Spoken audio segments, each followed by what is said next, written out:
कम मिल रहा है। अच्छा,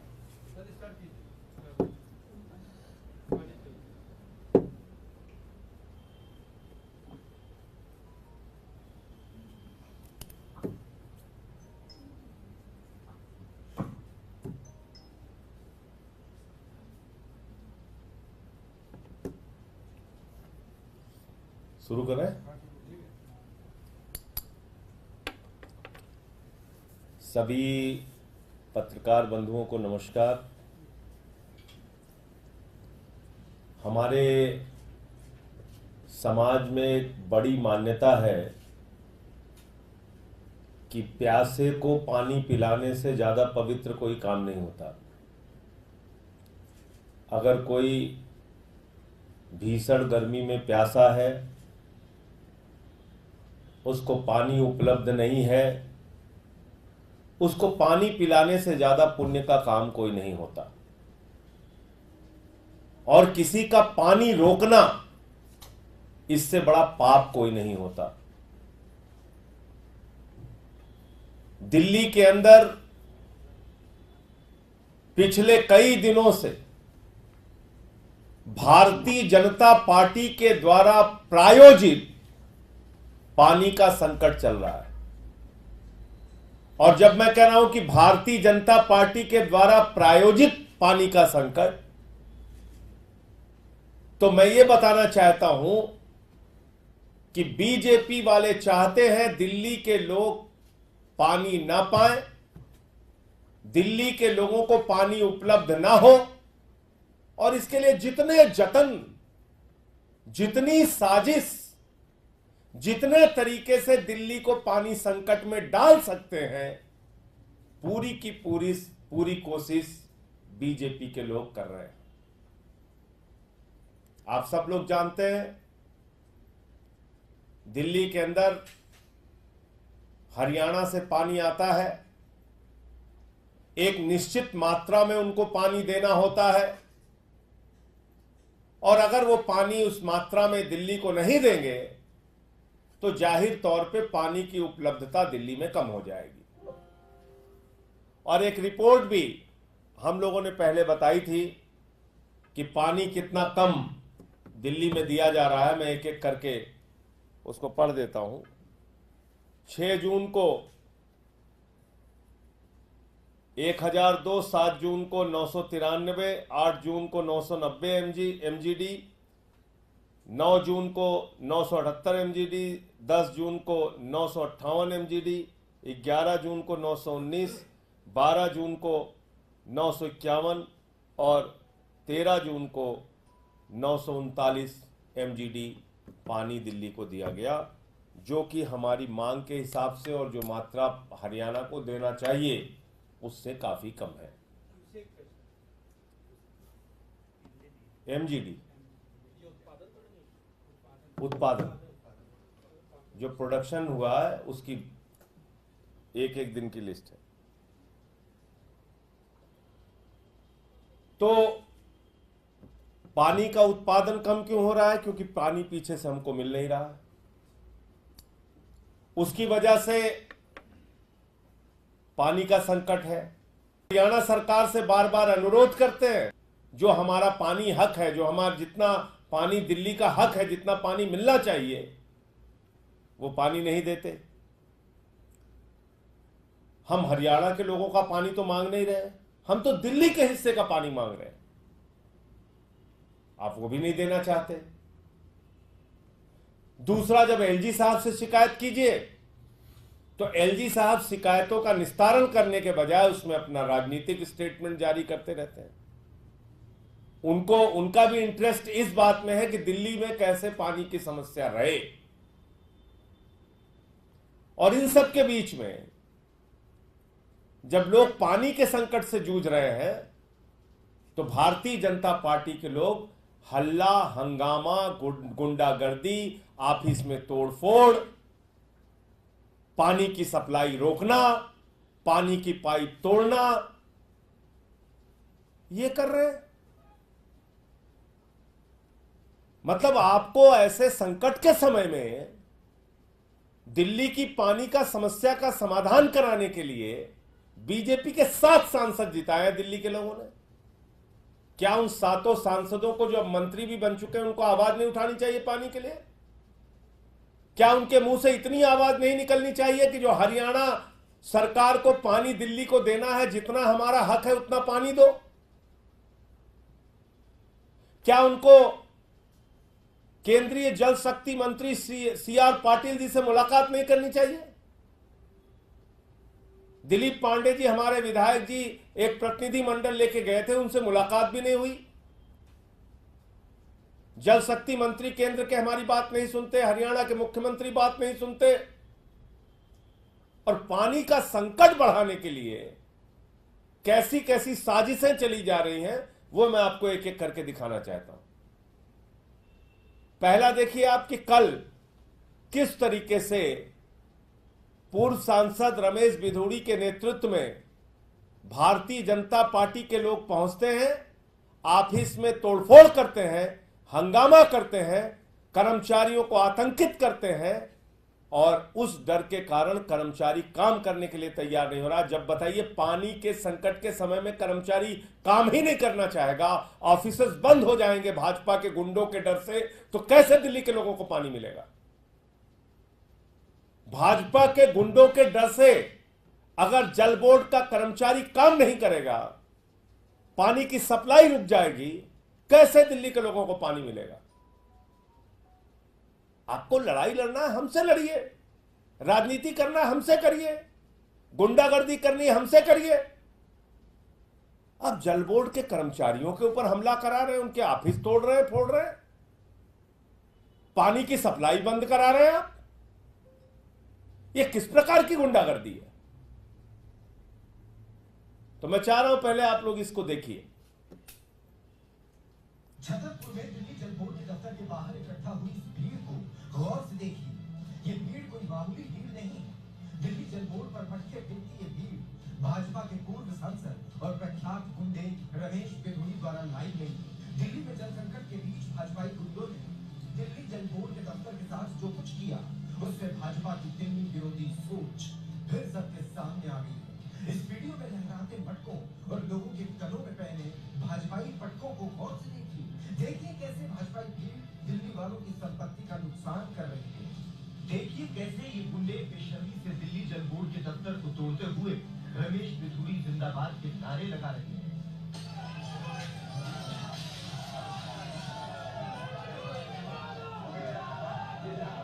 और सबसे गौर करने वाली बात ये कि इस भीड़ को उकसाने वाला कोई और नहीं बल्कि बीजेपी का पूर्व सांसद Ramesh Bidhuri.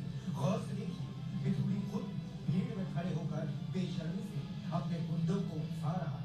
Ramesh Bidhuri full proof plan बनाकर अपने गुंडों के साथ जल बोर्ड के दफ्तर में घुसे। इनका मकसद साफ था, दिल्ली में जल संकट के बीच दिल्ली में पानी की कमी को और बढ़ाना। ये गुंडे नहीं चाहते थे दिल्ली में जल संकट का समाधान निकले। दिल्ली जल बोर्ड दिल्ली के लोगों के लिए काम करे, इसीलिए इन्होंने दिल्ली जल बोर्ड के दफ्तर पर हमले का ये घिनौना प्लान बनाया। इस पूरे घटनाक्रम पर भाजपा की दिल्ली पुलिस और एलजी दोनों ने आंखों पर पट्टी और कान में उंगली डाल दी है। इस भीषण गर्मी और जल संकट में घटिया राजनीति कर और गुंडों द्वारा दिल्ली जल बोर्ड के दफ्तर में हिंसा करके आज भाजपा ने साबित कर दिया कि वो दिल्ली वालों से कितनी नफरत करती है और अपनी राजनीतिक रोटी सेकने के लिए किसी भी हद तक गिर सकती है।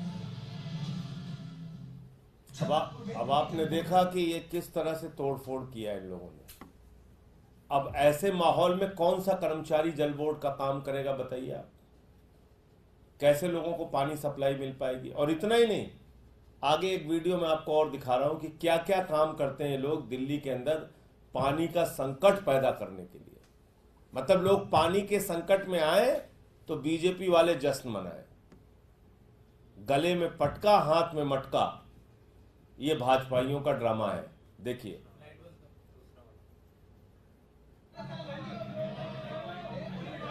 नहीं, एक जो वीडियो कल घनश्याम का बना जिसमें वो कई जगह पे बोल्ट वगैरह खोल रहे हैं ना,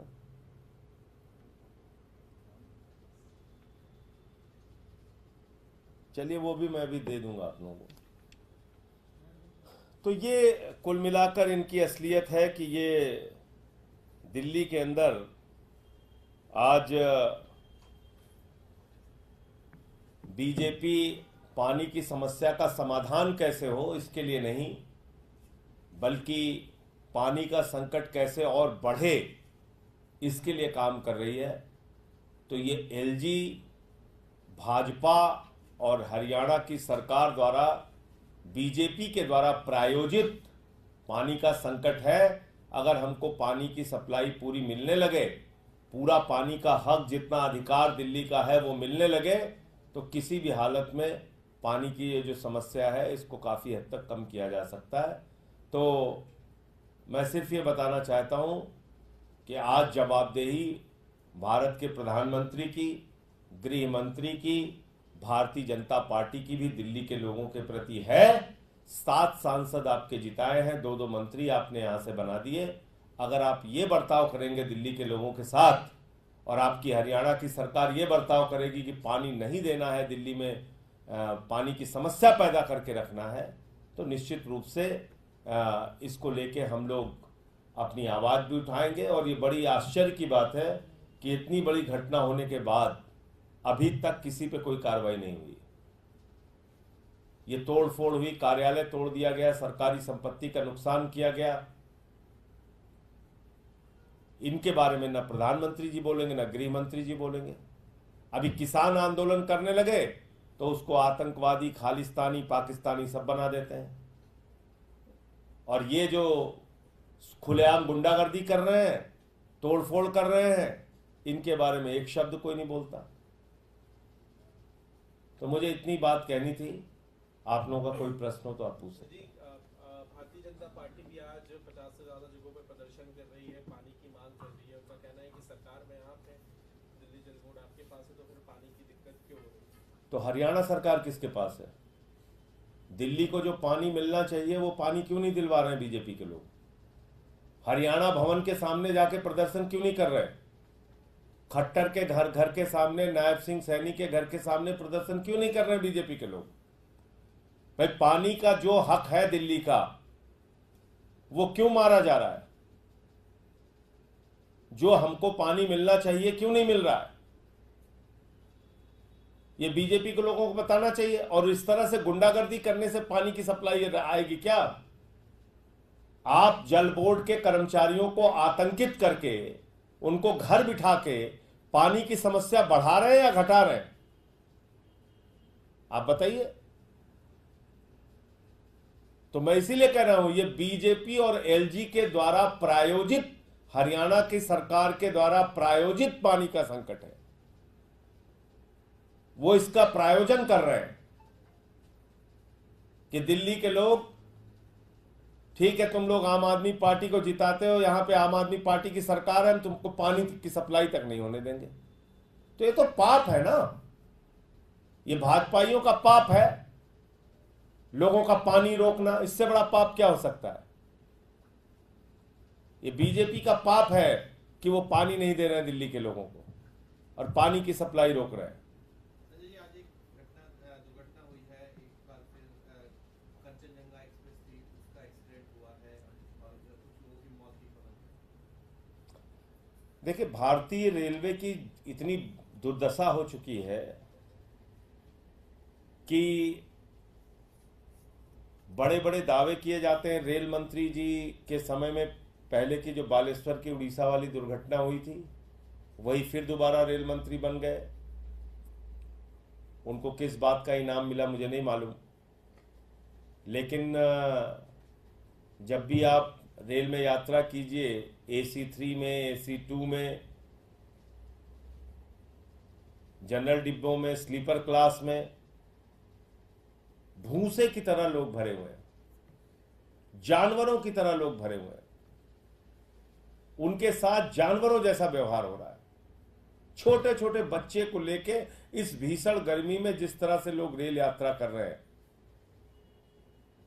ये साफ तौर पे दिखता है। और अभी ये जो घटना हुई है रेल एक्सीडेंट की, इसमें भी क्या होगा?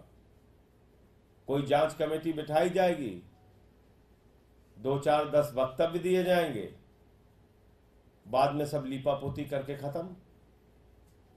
किसी की कोई जवाबदेही तो तय होती नहीं, ना मंत्री की ना अधिकारी की। नीचे के 2-4 छोटे छोटे अधिकारी सस्पेंड कर दिए जाएंगे। तो ये सबसे बड़ा दुर्भाग्यपूर्ण मामला है। और मैं समझता हूं कि लोग इन बातों को अपने दिल और दिमाग में रखें और जब मौका आए तो इसका जवाब देना चाहिए। लोगों ने जवाब दिया भी है और भी मजबूती से इनको जवाब देना होगा। ईवीएम को लेकर तरह के सवाल खड़े हो रहे हैं। ईवीएम के कल जो एक खबर सामने आई थी कि ओटीपी बीजेपी पे टेम्पर करने की कोशिश की गई थी, चुनाव आयोग ने उसे खारिज किया, लेकिन विपक्ष सवाल उठा रहा है। देखिए, एलन मस्क जो जिसका गुणगान करते हैं ये लोग, बीजेपी के लोग और हमारे प्रधानमंत्री जी, अमेरिका जैसा देश वो कह रहा है कि भाई ईवीएम बंद होना चाहिए, क्योंकि अमेरिका में भी धांधली की खबरें ईवीएम को लेके आती रहती हैं समय समय पे। हम लोगों ने भी मांग उठाई कई बार, तो मीडिया भी हमारा मजाक उड़ा लेता है, चुनाव आयोग भी मजाक उड़ा लेता है, बीजेपी वाले तो बने ही हैं मजाक उड़ाने के लिए। तो मजाक उड़ाते हैं, इससे डेमोक्रेसी कितनी मजबूत होगी ये बताइए आप। अगर ईवीएम में एक नहीं अनेक बार ऐसी घटनाएं हुई कि बटन किसी दूसरी पार्टी का दबाया जा रहा है और वोट कमल को जा रहा है, क्या यह चिंता का विषय नहीं होना चाहिए? आप बताइए, ओटीपी का कैसे, उसके पास कैसे, जो कैंडिडेट है उसका साला था शायद, उसके मोबाइल पे कैसे जा रहा है? तो 48 वोट से उसको जीता हुआ आपने घोषित कर दिया। शिवसेना उद्धव ठाकरे के कैंडिडेट जो पहले जीत रहे थे उनको हरा दिया। एक बार 2200 वोट से जीते, फिर रिकाउंटिंग हुई 1 वोट से जीते, फिर रिकाउंटिंग हुई 48 वोट से शिंदे गुट के कैंडिडेट को जिता दिया। तो ऐसी कम से कम 80 सीटें हैं देश भर में जो संदेह के घेरे में है। माननीय सर्वोच्च न्यायालय में इसको लेकर याचिका भी दाखिल हुई है, और अगर इसका सही ढंग से, ठीक ढंग से अगर काउंटिंग हो जाएगी तो ये सरकार गिर जाएगी। ठीक ढंग से अगर काउंटिंग होकर निर्णय आ जाएगा तो मौजूदा बीजेपी की जो सरकार है, सरकार गिर जाएगी। कहीं लाइट बंद करा दिया फर्रुखाबाद में, वहां 2-2.5 हजार वोट से जीत गए। कहीं कोई हल्ला करा दिया, वहां जीत गए। कहीं कुछ हल्ला करा दिया, वहां जीत गए। तो ऐसी देश भर में 80 सीटें हैं जो संदेह के घेरे में है। उसमें महाराष्ट्र भी है, उत्तर प्रदेश भी है, बिहार भी है और भी राज्य हैं।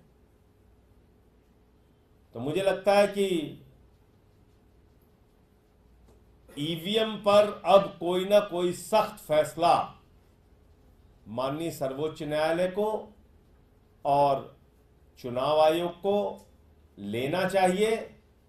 अन्यथा खबरें आएंगी, खबरें लिखी जाएंगी, भूल जाएंगे लोग और ये सिलसिला जारी रहेगा।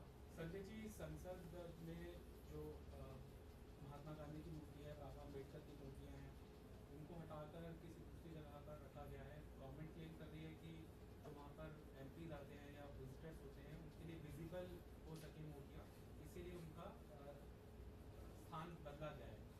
कांग्रेस कह रही है कि सभी को कैसी बेवकूफ़ी की बातें हैं ये बताइए आप। जिस जगह पे गांधी जी की मूर्ति थी वहां से तो दोनों सदन दिख रहा था साफ साफ। जहां पे अंबेडकर जी की मूर्ति थी वहां से साफ साफ पूरा सदन दिख रहा था, दोनों सदन दिख रहा था।